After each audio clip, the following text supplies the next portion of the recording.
Hi everybody, welcome back to my channel. So for today, I'm excited to talk about my favorite topic, which is all about creativity. And so for this particular topic, we are speaking with one of the best content creators, Salem King. So he's going to be inspiring us about like how content creators can really kick their gear in How do you game. know? How come you already know I'm going to be inspired?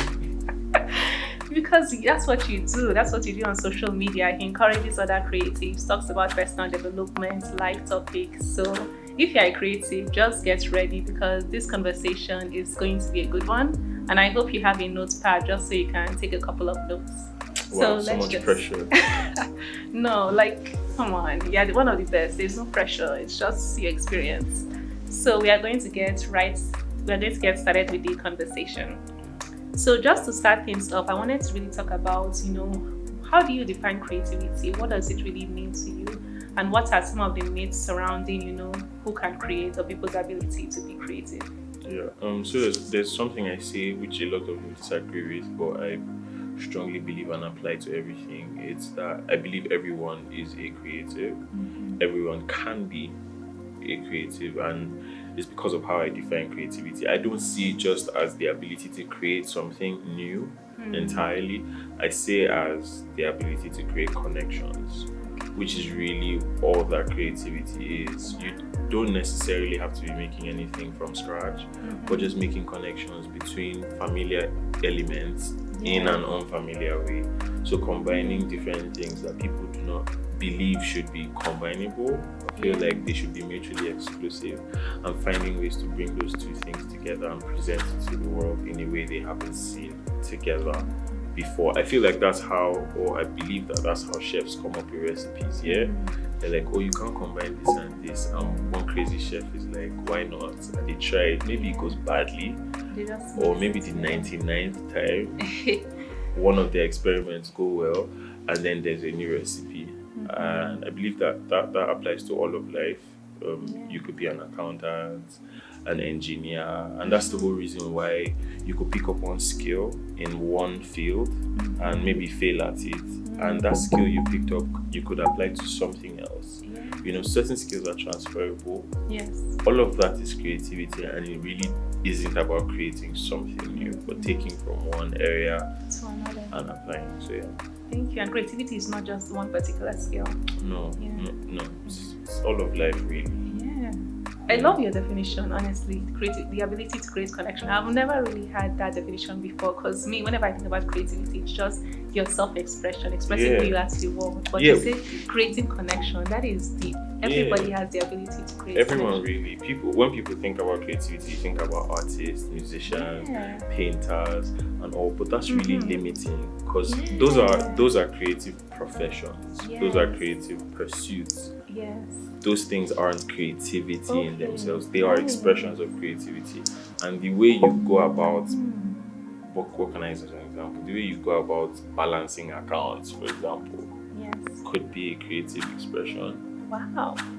The way you go about putting a rocket on the moon could be a creative expression. You don't have to be a painter, you don't have to be a dancer or singer if you don't know how to dance or sing. You can be a creative. Just call my name. You can be a creative through other avenues. Wonderful. So I also want to get started in your whole creative journey. I know you've told your story before that you started sharing your videos on Instagram stories and people were really enjoying it. So then you now decided to just have the courage to push out your stories to your feed. So about that whole process with you starting to tell your stories in the feed, could you tell us about like how you had the courage to do that? And even starting out, I know now you have a big following, but when you started out, there wasn't like that many people. So how has that process been from when you started out then and just having the courage to keep producing when there weren't as many voices as there are now? I like the thing you said about how people started to love it. By people, I want you to know that was like 20 people or 30 and they were my friends and family. Really? So it wasn't, I don't think I started because I was courageous or brave. I just felt like, I really like doing this thing. Let me spend twice as much time doing it, and that's really what happened, right? So I went through this whole season where I realized, this thing isn't just my family and friends finding this valuable. There's strangers too who I don't have to beg to share, who are like putting this out because they themselves think is so good, Yeah. they think other people need to see it too. So initially it was just me doing what I loved. It was an escape, right? I had a job at the time, so sometimes I would make videos before work, edit on my way to work, or after work, or edit when I was free at work. It was an escape for me, to be honest. I didn't see it becoming. I didn't realize it was going to be my escape plan from like The reality of being. until later. Initially, I was just enjoying myself, and over time, more people started to recognize my work and come around and all. And I had to learn on the job how to transition from this guy who was not getting any attention to. So it wasn't. So like I said, I wasn't trying to build a career as a content creator. I literally You was were just doing it for fun. yeah. I just had a passion for transferring knowledge, and videos enabled me to do that. So I just did that every chance I got. And when I decided to stop posting on stories, well, it would disappear after 24 hours and post on my page, then more people started to share. And there was just a ripple effect that I didn't see coming. So it wasn't, I'll be very honest, it wasn't really a courage thing. Okay. And it wasn't even a strategy. No, it was not a strategy. I was just doing stuff that I had learned, and applying, and it so happened that everything I was putting out into the world was what a certain part of the world needed at the time. Yeah. Amazing. So you just started really just doing what you love, and then that's how it sort of grew. You didn't even really have the fixed plan to have. I didn't have any plan at all. And that's what enabled you to keep going, just to... Well, what enabled me to keep going, I'll be honest with you, is okay. So I knew that I always wanted to teach a large group of people, and I saw that my influence had grown from those 20, 30 people who used to watch to like thousands of people, and it was all because I was making videos. So I'm like, okay, I'll make more videos then. Okay. Because my following went from 1,500 to 5,000 in like a month. In a month. That's crazy. After 21 videos. So I'm like, okay, what will it be like if I made 50 videos, 100 videos? What would it be like chicken? And I'm like, okay, I want to find out. Yeah. And so I kept going. And then at some point, money came in the mix. Nice. So I'm like, oh, there's money too. These are some of the benefits. Yeah, so I just pushed harder. I mean, the first time a brand reached out to me and said, oh, Salem, I want you to share it. I'm like, okay, I'll share. When do you want me to share? They said, and then like, how much do you charge? I'm like, how much? Oh, money. Like, you're willing to pay me? You're willing to like, you're going to pay me money. Wow. And that's when I realized that, I may be an influencer. And there are other things I started to find out about myself, or just on the job. I feel like giving myself the challenge to create more videos just pushed me into the deep end. Okay. And I didn't know there was such a thing as content creator. I didn't know what influencer meant. I didn't know any of those things. You were just being yourself. I was just being myself. But I had to learn, and now had to learn. Because I realized whether I felt like I was or I wasn't, I was a content creator. So I had to go study content strategy, personal branding, all of that stuff to know how to, set myself apart. Because initially you can give the excuse that, this thing just happened to me, I just found myself here. But after a year or 2 years of doing that thing, you can't play that card anymore. Okay. You need to know your onions. You need to show up as your best self. You need to be professional. So I had to start finding out, okay, what do people who do this, how do they approach this? Do they have contracts? Do they teach other people? Understand the business of the whole how side. Do they present themselves? What kind of meetings do they take? What kind of people do they collaborate with? How do they put themselves out? I had to start learning all of that. I learned on the road, to be honest. But yeah, I'm glad that you admit that. That's very humble of you to say that. Even though people were already looking to you for attention, you still sat down to still study and learn more.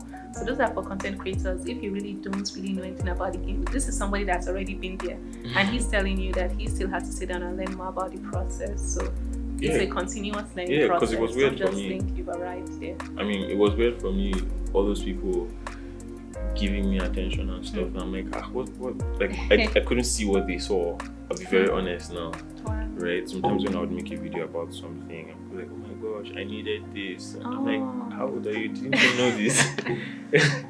You're supposed to know this, but it turns out that a lot of the things that were Common knowledge to you was not exactly knowledge to wasn't common everybody knowledge to else. everybody. That's something I learned really early, and I think that's true for everyone too. There's a lot of things that you do so naturally. You've been doing it all your life. It's just so easy. It's not easy for a lot of people. There's, if you decide to teach a group of people, there are people that will pay money for that ordinary knowledge. That is natural to you. Exactly. Wow. Yeah, that's also a big tip for other people who think that, what do I have to teach? There's something that you know that other people might not be aware of. So just consider some of those natural skills that come to you. And now I want to really get into the whole idea of content creation. Like, I honestly love coming up with ideas. So I want to know, how do you come up with ideas? Because there are some people who haven't really created in a while and they're like, I don't know what to do. I'm just not feeling it. So like, how can you inspire them without giving too much away? Just like, how can they come up with ideas? So I'll talk about different stages of my career and how I came up with ideas in those different places. When I started, it was basically me just talking about things I was mad about. Yeah, like whatever it is in the world that I thought could be different, right? I would talk about it. You get, and I built content around the stuff that was already in my journal for years. So it wasn't like brand new stuff. It was all the stuff I've been learning, the stuff I've been consuming, the way I had been living. I started to share with people. It wasn't really anything new, if I'm honest, for like the first 2 years. You get, it was just stuff that I had been keeping to myself. That's what it was for me initially. But when I started to take my career more seriously, how I now go about finding content ideas is I understand who my target audience is. I identify them, like I put a name and know that. So if someone's listening now, you need to be very clear, like teenage women living in Abuja or something like that. That's specific. And so I identify my target audience, which is creators for the most part, and I ask the question of, what are their frustrations? What are their problems? When a creator wakes up in the morning, what are they worrying about? And also, I'm not just trying to reach out to all creators, but creators specifically within the ages of 18 to 25. Okay, you have to really narrow it down. Yeah, you have to, because they don't have the same problems. And 25 to like 30. A lot of those people are in a place where they are experiencing the same problems. Not the same, but similar. When you're a creative in Nigeria and you're between the ages of 18 and 25, you're most likely in a place where you're either in school and you've discovered that what you're studying in school is not what you want to pursue in life, or you've graduated from school and you have a job but you hate it and you'd rather be a photographer and you don't know where to start, or you have a family that doesn't understand your passion. They want to support you, but like they paid all that school fees for you to study economics, so they don't get when you're like, I want to be a fashion designer. Like, why are you trying to drag the family name in the mud? So most young people are in that place. So those are the things that I talk about, and not just how to get over it, but I also talk about all the anxiety and depression and the emotional battles that come with being in that season of your life. So that's what it is for me. To simplify it again, I determine my target audience. Secondly, ask what are their problems, what are their frustrations. And 3, I find a bridge between what I am passionate about and the problems they have. Right? So those two have to meet. Stuff I am passionate about and problems they have. So there are certain problems people in that age gap have that I am not passionate about. I'm sympathetic, but I'm not going to teach about it. Yes. I just feel bad for you. And I'll be like, but I'm not going to give you solutions because it's not my business. But the areas where I'm passionate about and I'm skilled, so it has to coincide, and that's how I come up with content ideas. As long as problems exist, there will always be ideas. Point. Except problems run out, and problems will not run out. Unfortunately, it's like, thank you so much. I hope you guys were taking notes, because that's a great point. Because I also sometimes get into the point where I'm focusing on passion, but it's just like you can't just put stuff based on passion. What are other people's needs and frustration? So really take the time to consider what your audience needs, what they are looking for, what you could help to solve in their lives that you are passionate about, and the ideas will just keep flowing. Like there's so much that can happen if you decide to be more interested than trying to be interested. Like it's a game changer when you decide that I want to focus on the other person, not just what I want. How can I help you? That sort of mentality. Yeah, because like everybody's naturally selfish. So when someone is thinking about you, that's like out of the ordinary, slightly out of the ordinary. Do you get? It's like when you go to a restaurant and you feel like they thought about your entire journey from the door to your seat, and you're like, wow, these people really thought out my entire customer experience. You want to come back. Yeah. Because it we're makes not you used feel to that. It makes you feel special. Makes you feel special, makes you feel thought of, makes you feel heard, listened to, and all of that. That's why customer care is also good. Like when they ask you, so how was did you like the maybe even if you didn't like it, the fact that they asked you goes a long way, you know. So even with social media, that's how we need to be thinking about it. With our followers and audience. Yeah, like everybody comes because they have, I say this lightly, don't take it too seriously, but everybody comes because they have something they're running away from. A lot of times. I mean, I don't mean like serious trauma or issues. Sometimes it's the fact that you're in a queue and because you're waiting, you check your phone. Do you understand? Yeah. So, especially with social media, that's it. it's normally an escape. Exactly. Right? So if you meet someone at that place where they're running away from something, and be able to catch their attention, that is like bringing them into so it's strategic. A lot of what we see on social media is like really strategic. It looks like, oh, it's just a comedy skit to make me laugh, or oh, it's just a post to make me buy shoes. No, it's all strategic and it's meeting you at the exact right time. Yeah. Damn, that's brilliant, honestly. Like, really, it's really brilliant. Really consider what people need, especially your followers, not just exactly what you want them to get out of you. And that's really how you sort of get them into the family, into your tribe. Yeah, and then you can offer them what you have. Awesome. So let's get into being a full-time creative in Nigeria. So I understand you had a job in marketing before, and then you made a decision to leave and become, your own boss. I want to know the reality of that. What is it like being a full-time creative in Nigeria, the highs and the lows, and those of us who are aspiring to be our own boss? What do you have to tell us? That's never going to happen. Like, you're never going to become your own boss. Ouch. When you're working at an office or something, you have one boss. Then you go and become a business person. Now you have multiple bosses. Everybody that pays you money is your boss, right? And you have to make them happy, otherwise they will screw you over. Right? So I have all these people following me, all these tens of thousands of people following me, and without them, there's no me. Like if they all decide to unfollow me, I'm nobody. Like I disappear. When you decide to leave a traditional job and be an entrepreneur, you're saying yes to the fact that you now have multiple people that you need to please. The only thing is you might have more freedom over your time, and you don't have more flexibility and all of that. But you need to make sure that you're not trying to make the transition for the right reasons. You need to make sure that it's not your addiction to ease. That's not that you just want the sweet life, because that's what you see as entrepreneurs. There's no sweet life. Just enjoy. There's no sweet life. Any entrepreneur who is very honest with you, there's no freaking sweet life. Wow. It's not for lazy people then. No, it's definitely not for lazy people. It's the ghetto out there. I mean, the process of coming up with creative ideas is really nice. Execution, however, is a whole different ball game. Do you understand? There's parts of my job that are very interesting, but there's other parts I don't like. I don't like negotiation. I don't like accounting. I don't like email. I don't like going back and forth. But it's all part of the job. There's I don't like editing. It's stressful. I feel like you. It takes about 3 hours to make a 1-minute video. All of that. I wish I could just get someone else to do it. But these are all parts of the job that are not exciting. The part that is exciting is you can wake up on a Thursday morning and fly from Abuja to Lagos, for a job, impromptu. The part that's interesting is you could record podcasts on a Tuesday afternoon, and stuff like that. But sometimes it means on the weekends you will be working. Yeah, that's reality. You don't have that time when you just say that, okay, the Fridays are for myself, the weekends for myself. You just have to. Yeah, although that's not what this video is about.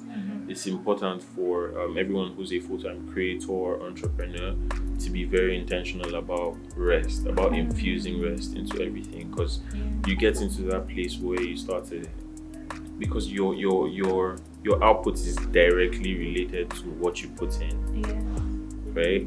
You start to feel like 24 hours is not enough. right? And you just need to keep putting in. But all you have is 24 hours, and you still need to rest, otherwise you break down. That is it. You still have to put your own well-being into place, even though you have all these people that are depending on you. Exactly. So you need to be intentional about planning your rest and stuff like that. But yeah, so the being a full-time creator, being a full-time entrepreneur is not a walk in the park. It's challenging, but it's ultimately worth it. It's rewarding. I have no regrets. You know, at the time when I left my job, things were not always easy. Do you understand? I mean, of course, I made sure. Another thing I would advise everybody to do is to make sure your source of income is like slightly stable before you leave. Don't jump into the deep end. Have sort of like a plan. Have a plan. Apart from the plan, also take time to validate your idea and make sure that it has taken off. Before don't just you get leave there your like, job. okay, I'm doing it. Don't just go and be like, hey boss, I'm firing you, I quit, and throw everything in his face. You might want to come back. Like, you most definitely will have a season where you want to go back. So you want to not burn bridges, and just make sure you live in the most peaceful way ever. It won't be easy. It will be hard. It will be very hard, you know. I mean, we've had all these people asking questions like, will 2021 be better? It will most likely not be better. You know, you have to make certain decisions. You know, that's all right. You're the one who has to get better. And I mean, 2020, the one that has to get better, not 2021. Yeah, no, not 20. I mean, the year will not give you anything. You're the one who has to give you everything. Exactly. You know, so 2020 has given us like a, what's the word now? Like a preamble, you know, so we don't really have any excuse anymore. 2020 was shocking for all of us. None of us could have predicted it. But in 2021, we don't really have any excuse. You know, we know the tone, so it's now up to us we've to been how through. We've collectively been through a freak show. So you have to know how to really just adapt to that situation. You know, and if we're looking to have life, we're looking for a time and we'll go back to life as we know it. That ship has sailed, honestly, and it's not coming back. It's gone. So And I also want to talk about content creation now as a full-time creative. Like, is it different? Do you feel more pressure? Does it still feel as fun? Or is it now like, okay, I need to get this brand deal. I need to show people my products, my class, because this is now my business. How does content creation change when you are now a full-time creative? At first it was very exciting. It was like, I'm free. Wait for me, world. Here I come. Yes. You know, that's what it was like. Then a few months later, where you have like a bad month, sometimes you have a really good month, which is followed by a really bad month, you know, and a good 2 weeks. And you know, nothing is always very consistent. No, it's uncertain. It's uncertain as uncertain can be. So when I started to experience those times, it would affect my creativity. It would affect my productivity. So in those times I struggled, but I've gone through, like, I mean, it's been a year plus now. So I've learned how to manage myself. I mean, I'll be lying if I said it's all easy now. It's still hard sometimes. It's still difficult to like get myself to do the work that I need to do. For the people who are like really relying and depending on your every word. It's still hard. Sometimes, I mean, there's people waiting for me to get something done, and I just want to lay in my bed and sleep. And sometimes I do lay in my bed and sleep. Don't judge me. You're human at the end of the day. You know, you have to. But one thing I'm learning to do more is to leverage my peak periods, to accept that I'm not going to be equally inspired or pumped every day. So on the days when I'm like really pumped, get things going. I get a lot of things done. Like on, I think I was the 3rd or 4th of January, I recorded 10 videos. Whoa. Right? Normally that's like suicide on a normal day, but that day I was feeling like it. So I wrote 10 scripts and filmed 10 videos. Right? And I'm just... So you have to know those peak periods for you. And also, like, maybe it's in the morning, maybe it's in the evening, just when you feel like you have that energy going, just start. So you're not procrastinating on the ideas. So that has worked for me. So that when I'm being like really lazy, I'm not judging myself, because I know that I can be lazy. I've done the work I have to do. You've already checked. At least. So you're good. Awesome. So now I really want to talk about the August experience. because last year was the first time I attended it. And I'm not just saying it because like you're here, but like I really had a lot of fun. And you guys played some of my favorite songs from like Adele and Coldplay. Like I felt like I went out. Like I had so much fun. And to me, that whole experience was just like, you talk a lot about community, and I feel like that was the definition of community, because it's a place where you can be encouraged, inspired, have fun. And there were so many comments and people were like responding to each other and just like cracking jokes. Like it was so much fun. So I just want to know, how did the whole August experience come about? Is it something you're always going to do each year? Like, and even the whole behind the scenes process, because I feel like the team, you guys did a really good job. So just tell us a little bit about that. So the August is the month where I try to take a break from everything. Because when you work on social media, it's really fast moving. And there's a lot of unhealthiness that you experience because you're living on this fast moving world where perception is everything. That's the truth. You know, so I normally take August off and I stop creating like teachy content about being a creator or how to grow your Instagram or stuff like that. And I just create stuff around that remind us to be human. Remind us of the importance of being human and the gift of one another, which is community, which is something I always talk about. So I feel like that is the definition of community, that experience, like seriously. So apart from the August meeting, we have we had a number of Instagram lives leading up to the August meeting where we have conversations about humanity and community. And I brought a number of people that I look up to, which other people look up to too. And I ask them questions about their failures. I don't ask them, how did you do it? I'm like, tell us about the time you messed up. You know? You have to be raw. Tell us about the time when you would have failed if not for one person in your circle that held you down. You know, and we have those vulnerable conversations where we're all bare and we're all open to remind us what's more important. And so I sing. Right, so I'm like, okay, I mean, what better way to spice up the event than to build it around music? So I partner with some of my friends who sing too, and we just build the event around music, because memories, most of our memories are stored in sounds and smells, right? So sometimes you're walking on the street and you smell something and it takes you back to 2007. Your particular song, it's like, oh, those are my teenage years. Sometimes those are my teenage years. Sometimes that was April 2003. Right? Like you remember the exact place you were. Honestly. Sometimes you remember what you were wearing, how you felt, who you were with, and all of that. So we're just that's what music does. Exactly. So we're like, okay, since we want people to be more conscious of their humanity, their community, you know, the importance of everybody else, let's give them this memory.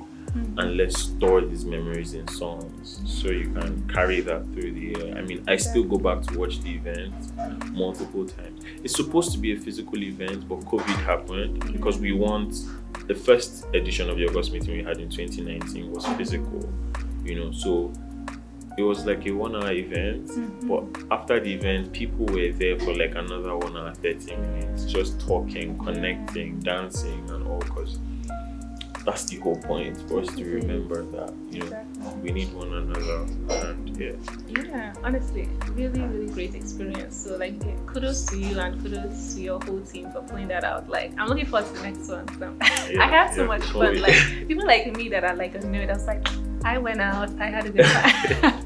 I had fun. So before we go, just one more question. Can you tell us one thing that most people assume but don't really know about Salem? People think I'm extroverted, but no, I get really socially anxious, socially awkward too, right? I don't have stage fright at all. Like, if it was a group of 1,000 people, 3,000, 6,000, I'd talk to them. I'd talk, I'd sing, anything, I'd perform, nothing. But when it's one person, when it's one person or like two people, like. So I'm really introverted. When I come into a space, I will take some time to like take it in, before I begin to interact. And that shocks people sometimes when they meet me in person, because they expect me to just come and be this, Yeah. and I don't even know how to be, I don't even know how to be that guy. Yeah. One time someone met me and like they just saw how calm I was. Like, why are you pretending? Why are you pretending in real life? I'm like, this is how I am. Yes. So yeah, that's something I get a lot. Awesome, thank you. And I'm happy to know that you're one of us, the introverts. You know, we don't really get a lot of hype, but yeah, you see, introverts, we are still making things happen. On the map, yeah. Yeah, we are making things happen. So thank you so much, Salem. I really enjoyed this conversation, and I hope you did too. I hope you gained a lot about creativity, content creation, and just going after what you care about. It's possible. He's making it happen. You can make it happen. Just be smart, be consistent, and please always work to improve yourself and keep learning. Thanks again for watching this video, and I will see you on my next video. Bye.